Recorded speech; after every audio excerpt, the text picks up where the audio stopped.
जय श्रीराम भाई और भौणी माने आपणक मोबाइल 9टी नंबर देखा जाउथबो 1 रु 9। आपण प्रभु राम को स्मरण करी गोटे नंबर बाछंतु एवं वीडियो को शेष पर्यंत निश्चिंत देखंतु। जदि आपण प्रभु राम को सतरे भल पाती ताले सब्सक्राइब निश्चित करेंगे।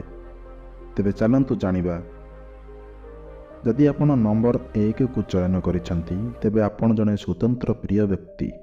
आपण को निज इच्छा अनुसार कार्य करिबा एवं स्वतंत्र भाव निज जीवन को बिताइबा खूब पसंद। आपण सर्वदा उच्च स्वप्न देखि एवं ताकू साकार करिया पई किछि भी करिथांती। बंधुगण जदि आपण नंबर 2 को चयन करिसंती तेबे आपण अलगा दुनिया रे बंचिबा को पसंद करथांती। माने आपण एकुटिया रहिबा को पसंद करिथांती। आपण को अधिक लोकंक सह मिसिबा बेसी पसंद न थाए। आपण सर्वदा निज काम रे ही व्यस्त रहिथांती। बंधुगण जदि 3 नंबर को आपण चयन करिसंती तेबे आपण सर्वदा उल्लास एवं खुशी रे जीवन बितेबा को चाहंती। सर्वदा खुशी रे रुहंती एवं अन्य को मध्य खुशी रे रखंती।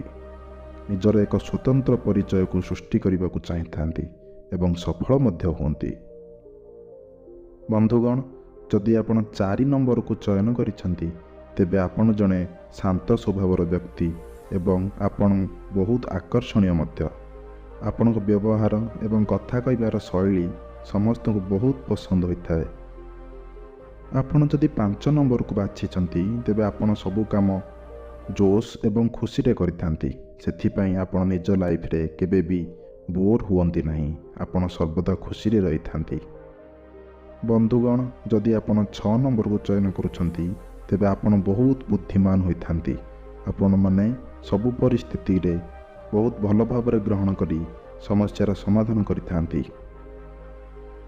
बंधुगण जदि आपण 7 नंबर चयन करछंती आपण उन्नति परिवर्ते आपण बहु अवन्नति रे गति करुछंती। अर्थहानि सहित अनेक पीड़ा पाउछंती।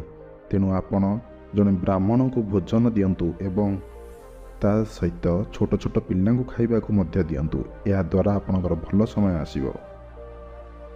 बंधुगण जदि आपण 8 नंबर चयन करिसंती आपणकर समस्त व्याकुलता दूर हेबो। आपणकर समस्त इच्छा पूर्ण हेबो। रोगरे पड़ी अर्थ व्यय करथिले किंतु यह दूर हेबो। भगवान को पूजा करंतु एवं पितांकर सेवा मध्य करंतु। शत्रु माने पराजय हेबे। बंधुगण जदि आपण 9 नंबर चयन करचंती आपणक मनर थिबा दुश्चिंता को दूर करंतु। पारिवारिक सुख शांति भोग करिवे। शत्रु पराजय हेबे। हनुमान को कृपा आपणक प्रति रहिछि। पर निंदा ठारू दूरेई जांतु। दर्शक बंधु जदि आपणकर बहुत दुख समय चलछि ताले गोटे काम करंतु। हनुमान को सबुदिन स्मरण करंतु।